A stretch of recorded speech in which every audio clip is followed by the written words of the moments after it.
Oh yes, shit's about to get heavy. Really heavy.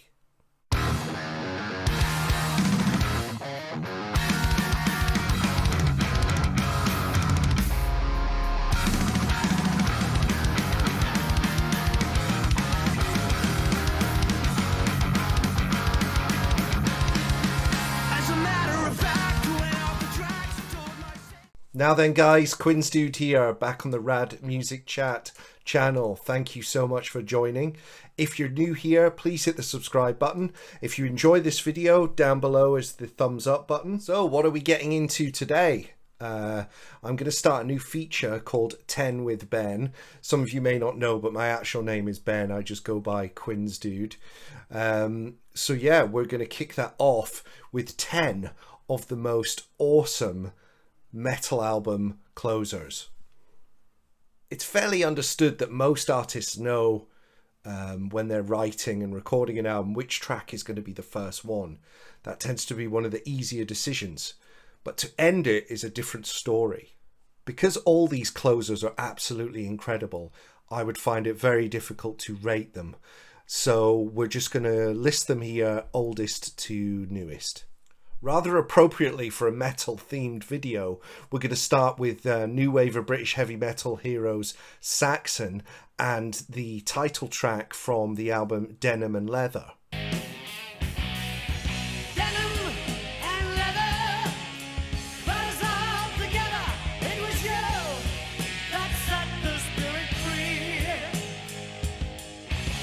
Denim and Leather is an absolutely brilliant song closing a wonderful album set over a martialistic driving drum beat with an earworm of a stop-start guitar riff. Denim and Leather tells a story of fans' devotion to their favourite bands. Vocalist Biff Byford tells stories about elbowing your way to the front of gigs, fighting through the ice and snow to make sure you get a ticket, spending countless hours at the record store. Denim and Leather is a perfect way to end what is seen as one of the band's classic albums. Next up, from 1984, we have the closing track from one of Iron Maiden's most loved albums, Powerslave. The track that closes Powerslave is the 13-minute, 45-second epic Rime of the Ancient Mariner.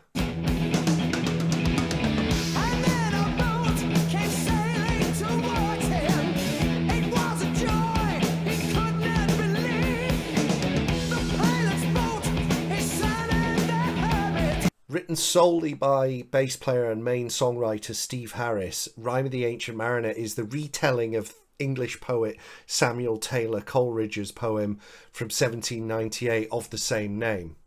I still remember the first time I heard this track and it absolutely blowing my mind. I had never heard anything like this. I kind of see the song as in three main sections.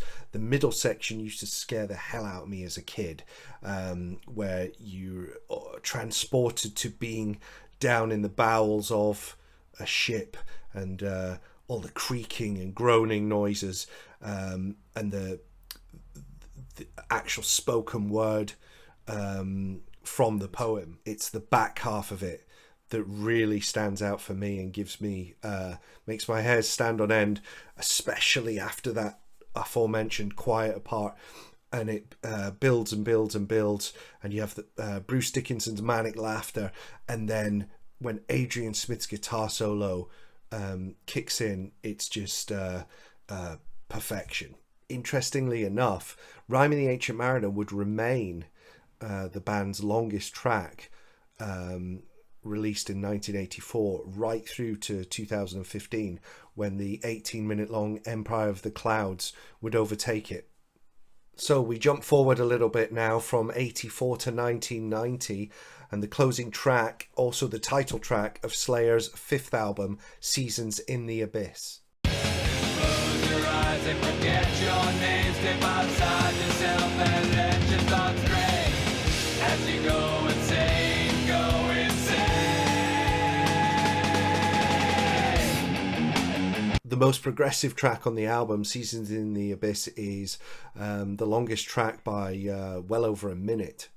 Calling a song by Slayer creepy and dark doesn't really narrow it down, but there's something extra desolate about this. The clean picked notes are super creepy. There's almost like a Middle Eastern style riff in it until the song then gets going. Lyrically, it seems to be just about someone losing their mind, going insane. I mean, it's written by Tom Araya, and that was often one of his favourite lyrical directions. Dave Lombardo's drumming, needless to say, is jaw-dropping, and he just makes... He has a certain way with fills, especially in intros to songs, that just sound apocalyptic. Seasons in the Abyss also features solos from Hanneman and King, and they are definitely two of the more memorable and scary, for want of a better word, sounding guitar solos. Adding to the overall eeriness, I really like how in the chorus Tom Araya's vocals are double tracked. He's singing and then speaking the lines at the same time. I fucking love Slayer. I definitely think there's some people in my life that wishes I don't, but Slayer are just that band that I maybe don't love above all other metal bands, because that's not true, although my love for them is strong. It's more that they bring out something in me that I never feel from any other band. No word of a lie, a scary fact is I have written off 3 cars whilst listening to Slayer. They're a danger to my health and others. Suffice to say, I do not listen to Slayer when I'm driving anymore, and this was a long time ago. And they are the only band that now would, even at my more senior years, would make me go straight for the pit. Fast forward a little bit now in time to the summer of 1992. What a year 92 was for rock and metal, really. I mean, just have a look at the albums that were released that year. But we're looking at Megadeth's absolute monolithic countdown to extinction and the closing track, Ashes in Your Mouth. Where do we go from here?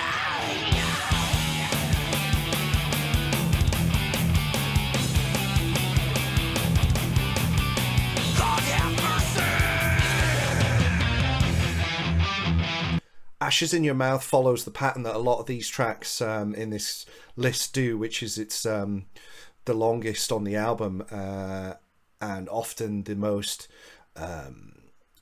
epic and or progressive, which is a great, obviously, way to close the album. Ashes in Your Mouth is an absolutely incredible track from my personal favourite Megadeth album. This song has so many incredible riffs, honestly, and one of the riffs in it, I think it's maybe the third section in, it's the riff just before the verse starts, where the singing starts, and it's just this really cool off time riff, and the drums just really make it such a strange feeling guitar riff. The bass lines in this song are incredible. Yeah, as I mentioned, the drumming, the guitar riffs, I mean, it's Mustaine, you know. The guitar solos, the chorus is so hooky, and there's a section as well towards the back half of the song where Dave Mustaine and Marty Friedman, the guitar players, just play this really wonderful harmonized guitar part that's so huge sounding. It gives me goosebumps every time I hear it. Just an absolutely incredible closing track to an amazing album, and just really just state-of-the-art metal, which is, you know, was Megadeth's thing for years. State-of-the-art speed metal. This song is not particularly fast, you know. Countdown to Extinction is not one of their faster albums. They sort of slowed it down in that post Metallica Black Album world, where a lot of bands were sort of not softening, but staying heavy but trying to make it sort of more accessible, if that makes sense. Yeah, this would be one of my favorites on this list if pushed.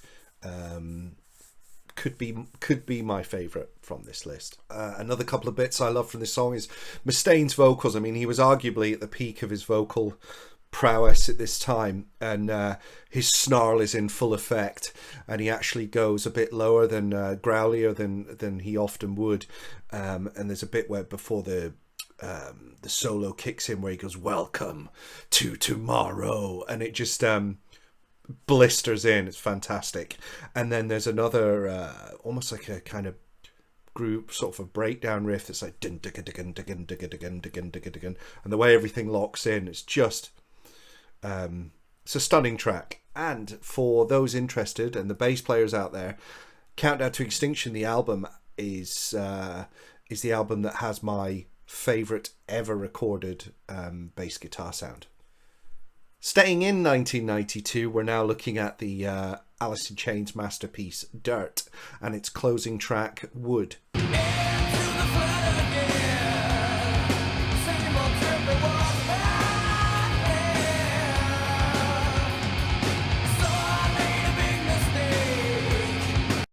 Wood is probably the song that I would play to anyone who hadn't heard Alice in Chains as a good way to start. A fantastic track. Actually, in 2009, VH1 named it as the 88th best hard rock song of all time. Written solely by guitar player Jerry Cantrell, Wood is partially an ode to an old friend of his, Andrew Wood, from the Seattle band Mother Love Bone, who Andrew Wood tragically died, and it was a real shame because Mother Love Bone were tipped to be absolutely huge, and I do urge anyone to check out their the one sole album that they released called Apple. Just as a side note, Mother Love Bone were the band that Jeff Ament and Stone Gossard from Pearl Jam were in before forming Pearl Jam. Jerry Cantrell said that although he wrote the song when he'd been thinking a lot about Andy Wood, who had only died a year or two earlier, he also also partially written about people who pass judgment as well. The reason for this kind of meshing of the two is because Cantrell had said that he really he hates when people pass judgments on situations that other people are in, and Andrew Wood died of a heroin overdose, so there was many a judgment being aired at the time. Wood, the song itself, actually starts really quite gloomy and brooding, and features the Alice in Chains signature sort of dual vocals of Lane Staley and Jerry Cantrell coming together wonderfully. So the intro and the verse have that mood, and then an absolutely explosive chorus that just takes the song up to a higher plateau. The song also features a really cool,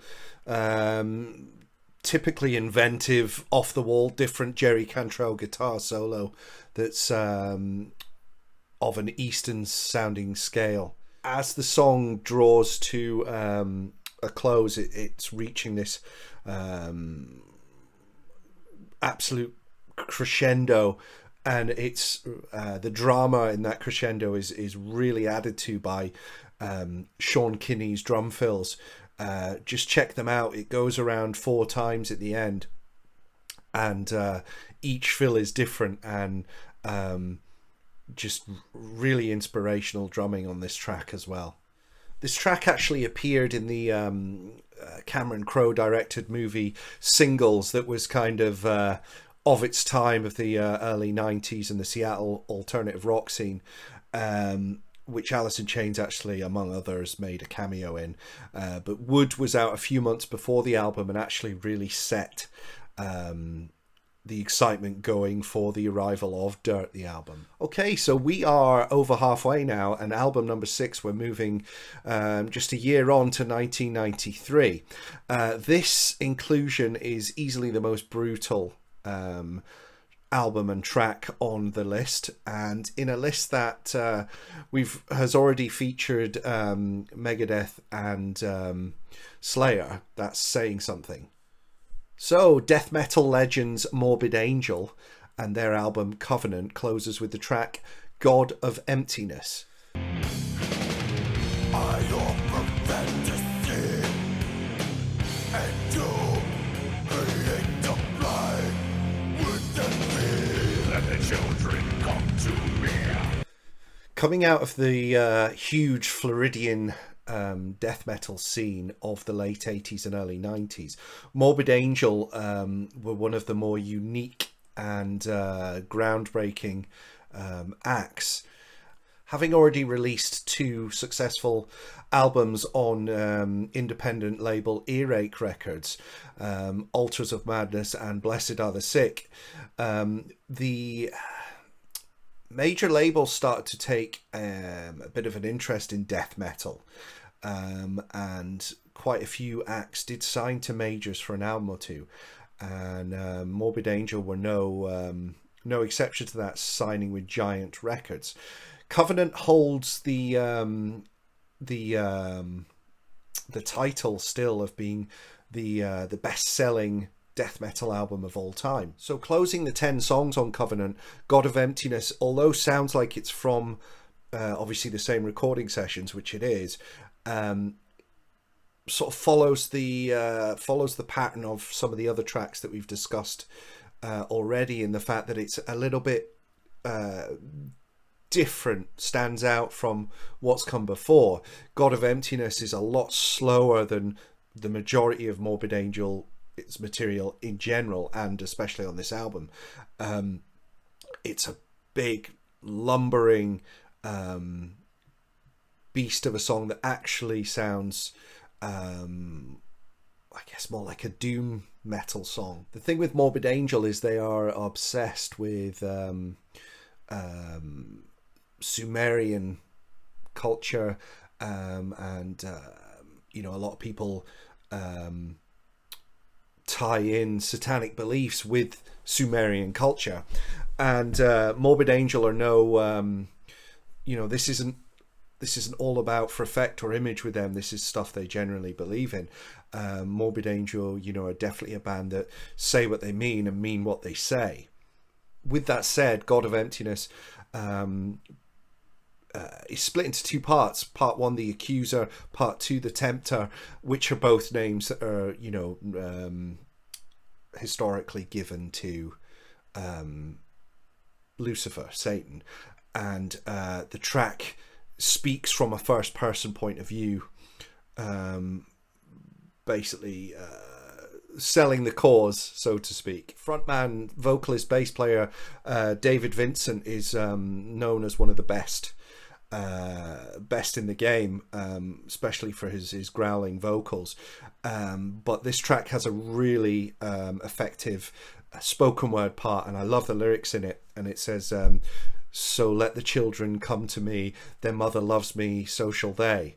The guitar player from Morbid Angel and main songwriter and mainstay of the band has always been Trey Zagthoth, and his guitar playing has always been noted for how unorthodox he uses.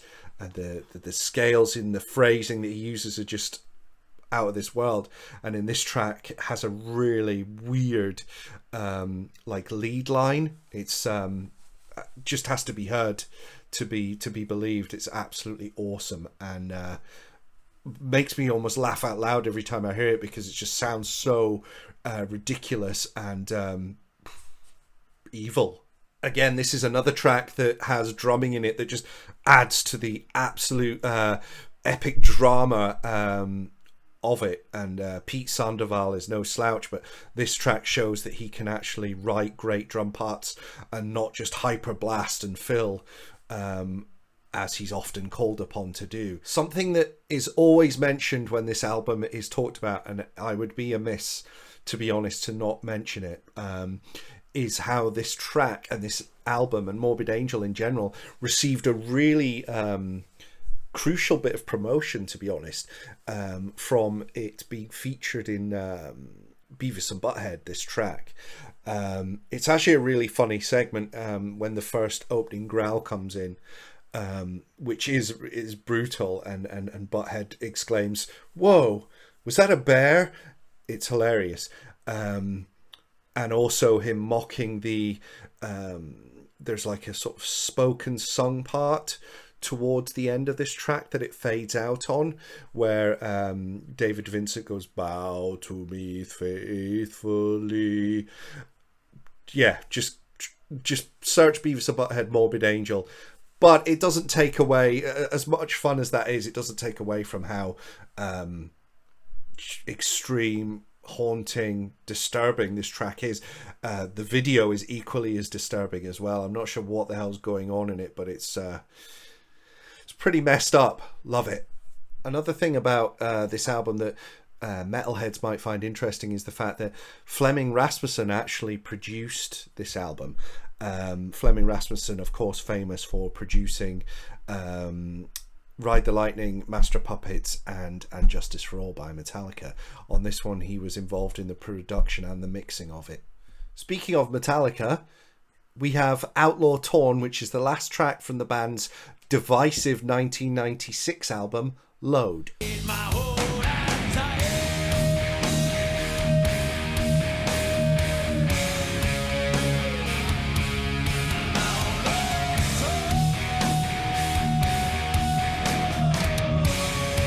Say what you want about Metallica's Load, and to some extent Reload, but you can't deny that they executed the delivery of these songs so well. The story about how they basically had strayed even further than the previous Black album from their thrash roots into a more eclectic, alternative groove. I mean, the influences on Load and Reload are so far-reaching, far and wide. And that's a whole different study and story in itself. Make no mistake, Outlaw Torn is 9 minutes and 49 seconds of absolute awesomeness. Arguably the heaviest track on the album as well. Outlaw Torn is also another track from this list that kind of starts a bit more lower key and builds to the a huge crescendo and takes you to some false plateaus along the way, based around a really cool, almost slithery, creeping bass line, locking in with a pretty minimalist but effective drum beat. And the song kind of just keeps building and building. It's actually quite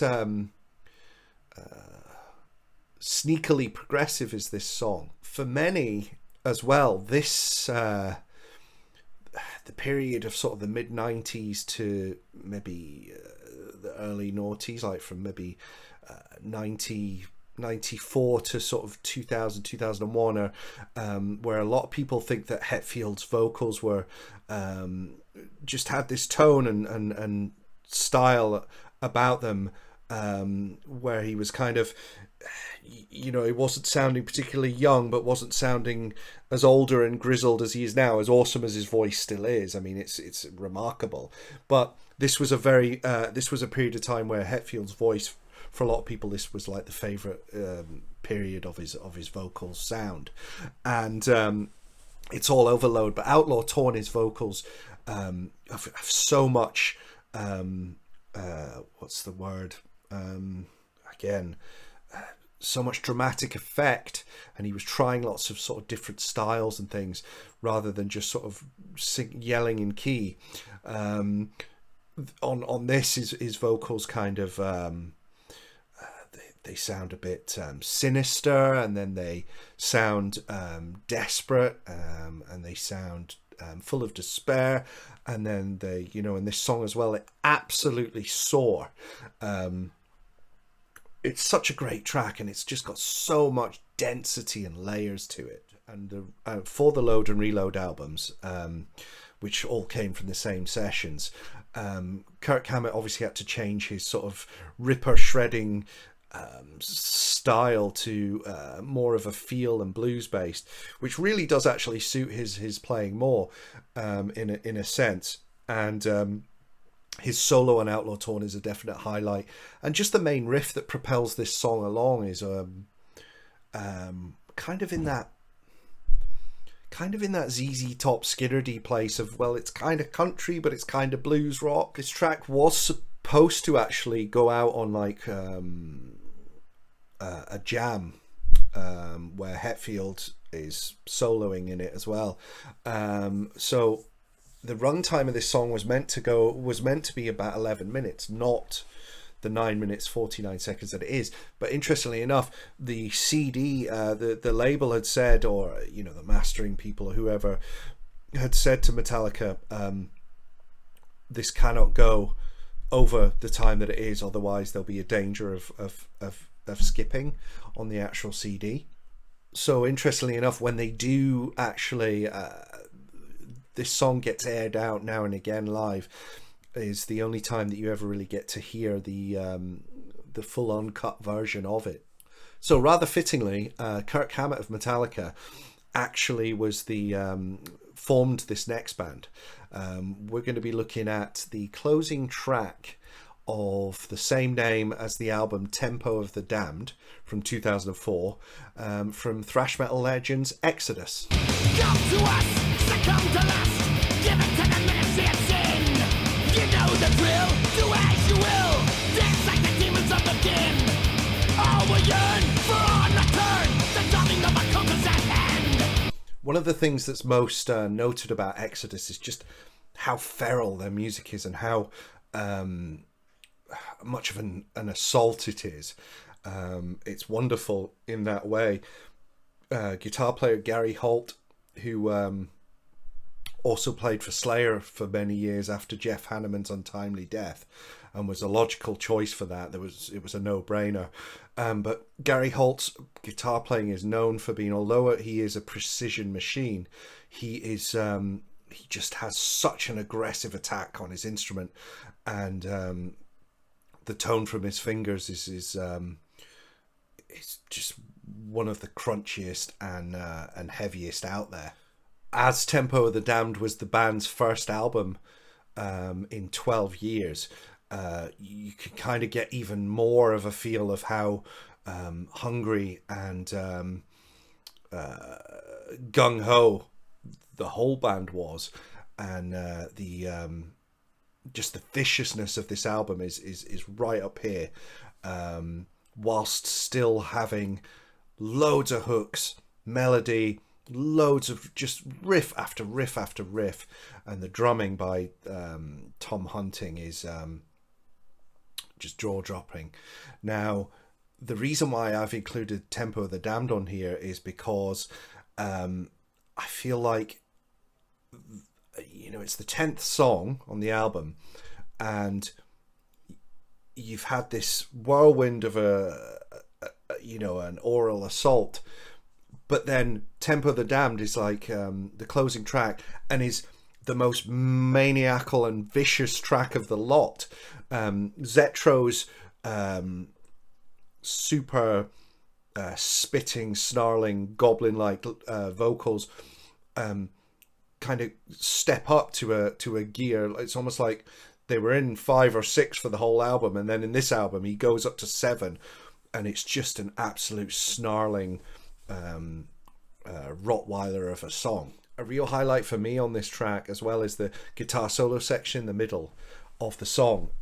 So you get a guitar solo from each of the guitarists, the aforementioned Gary Holt, and you also get a guitar solo from other guitarist Rick Hunolt. The two solos are so different to each other. You'll kind of understand when you listen to it. One's much more aggressive and chaotic, and the other one's much more measured and melodic, and they just sort of intertwine so well together. Another thing that really bucks the trend of this list is this track, I think, is the second or third shortest track out the 10 songs, so that's kind of cool. And also I just love the way that this song just pushes everything, the aggression, the riffs, the chaos, the anger, the snarling, the spitting, the delivery, everything's just amped to 11 for the end of the album, and then it's just a see ya. So moving forward in time 10 years to 2014, we're going to talk about the album that pretty much was seen by a lot of rock and metal publications as the album of that year, and one of the best albums of the decade, and that is the absolutely breathtaking masterpiece that was The Satanist by Polish black and death metal band Behemoth.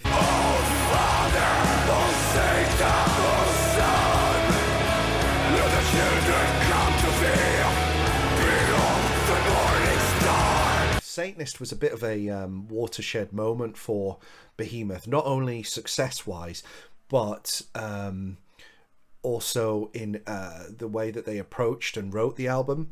There's a really cool short 20-minute documentary that I urge anyone to watch about how they approached differently this album and the creative process, and they much more just let it sort of flow naturally rather than have a kind of premeditated idea. Now the album as a whole is absolutely wonderful. It's loosely concept orientated, but the last track on it, "Oh Father, Oh Satan, Oh Son," is one of those ones that just, it couldn't have ended any differently. The Satanist is one of those journey albums, it's one of those albums that's best experienced as a whole coherent piece of art rather than, don't get me wrong, the songs in themselves are wonderful, but it's all about the whole rather than the parts. A little bit of background on it: this was their first album in quite a number of years. It was their biggest gap between albums, and they were quite a prolific band. After previous album touring cycle, frontman Nergal had developed leukemia, and went through a pretty rough time with that, as you'd expect. And The Satanist was kind of not only a rebirth for him, and kind of steeled his convictions to his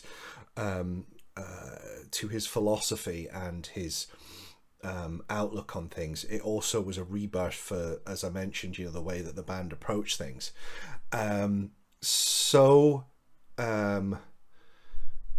Significant and creatively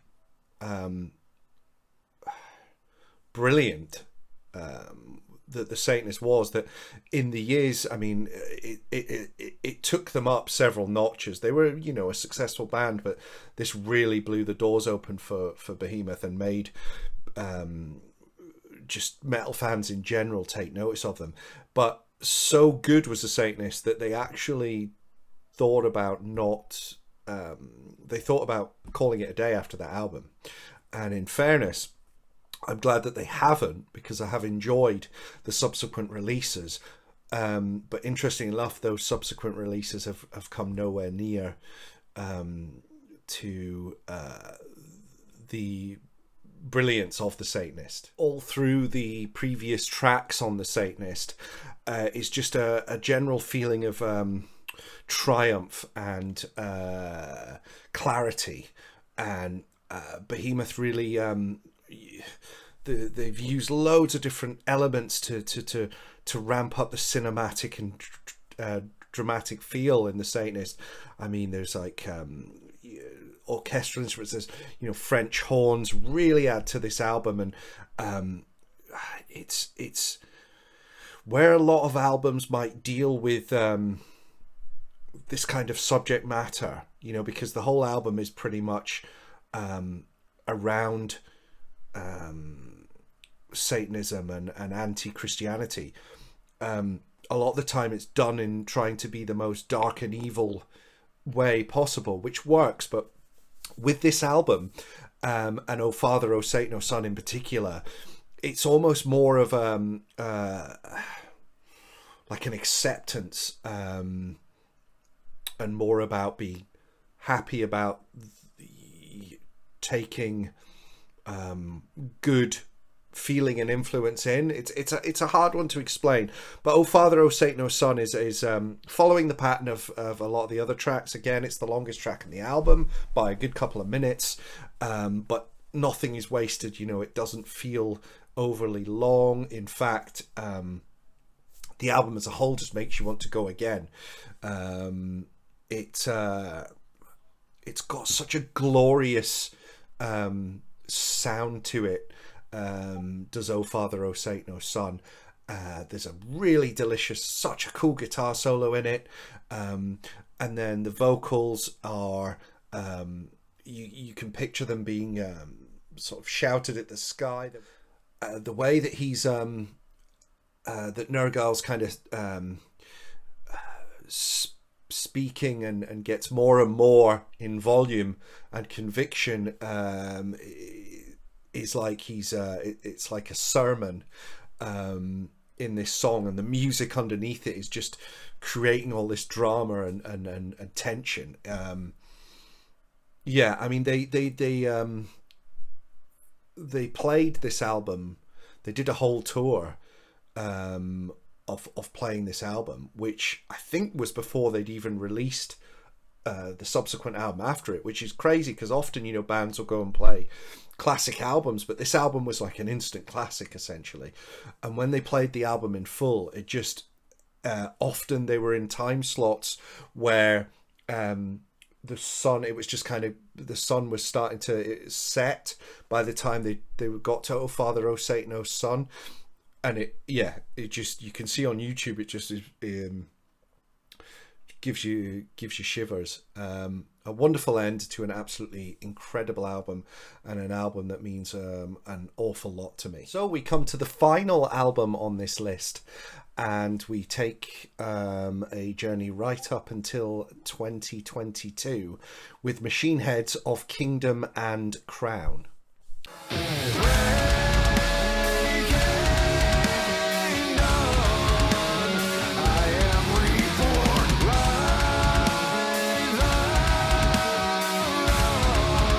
So the last track from "Of Kingdom and Crown" is the track "Arrows in Words from the Sky," which was actually released as a single before the album. Machinehead are unquestionably a legendary band within the world of metal. Frontman Rob Flynn is extremely likable and seemingly down to earth guy who still has one of that vibe of very much being, you know, just a one of us metalhead who just happens to play guitar and write and sing in a big metal band. Machinehead are a funny one. They've had some real lows and peaks, and it tends to kind of go like that, as opposed to sort of all in one place. You know, the good stuff's all in kind of, you know, one area, and the bad stuff's all, it literally has been like that for them in 2 or 3 album cycles. The last couple of albums before "Of Kingdom and Crown" were really not well received at all, and they led to splintering of the lineup that had been in place for quite a number of years. I think various things, some new blood, maybe going out and playing shows, anniversary shows for their much loved debut album, playing that album in full, had kind of given Rob Flynn renewed vigor. It had been thought that the band's sort of second peak after their debut in '94, their second peak was 2008's masterpiece, The Blackening, and it really is a must own for anyone that's interested in rock and metal. The albums after that sort of went on a steady decline. Of Kingdom and Crown has been quite rightly said that this could be held up against The Blackening, and in some ways I actually prefer it. The album as a whole is probably their probably the heaviest and most technical. And when you're talking about Machine Head, that's quite quite the claim. I would make a pretty large bet on Arrows in Words from the Sky being quite clearly what was going to close the album from early on in the writing sessions. Now, Machine Head do powerful and aggressive really well, as good as anyone, but they also have had throughout their career real moments of pure beauty, and this song is absolutely no exception. It's gorgeous. It features anyone that's a fan of Rob Flynn's clean vocal style, which is so uniquely his, will love this song, because it's all through it.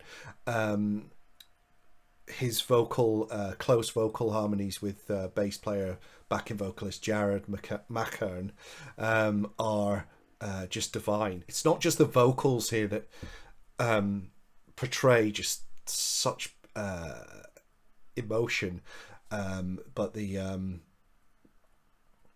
some of the guitar riffs are just really emotive, and the lead playing is always Rob Flynn's lead playing as well. He's always had other lead guitarists in the band, but always takes a solo himself quite often in songs. And he's such a tasteful guitar player, really quite underrated.